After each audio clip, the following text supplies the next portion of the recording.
Детское питание, средства личной гигиены, одежда для детей и взрослых – это далеко не весь список того, что можно принести в пункт сбора. На столах у входа есть памятка с инструкцией. В ней перечислены вещи, в которых беженцы нуждаются больше всего. Помогать мы будем не только в сегодняшний день, да, но эта помощь будет и дальше. И то, что мы можем какую-то свою лепту внести в это большое серьезное дело, я думаю, что это очень здорово.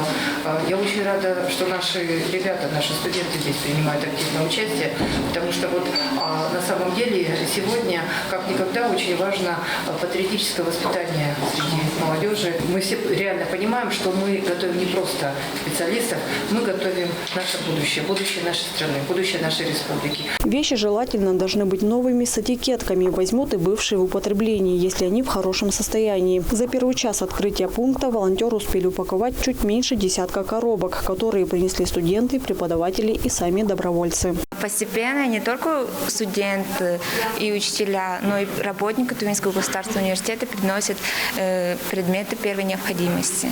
По словам волонтеров, центр будет работать до тех пор, пока это будет необходимо. Одновременно был открыт ситуационный центр, где волонтеры будут заниматься психологической поддержкой для членов семей наших военнослужащих. Женам военнослужащих, студентов, у нас тоже вот получается много студентов заочной формы, которые вот военнослужащие получаются. И в связи с этим мы вот открываем ситуационный центр, куда можно будет обратиться по любым вопросам, и мы постараемся помочь по сложившейся ситуации. Можно будет обратиться в ситуационный центр по номеру 20588.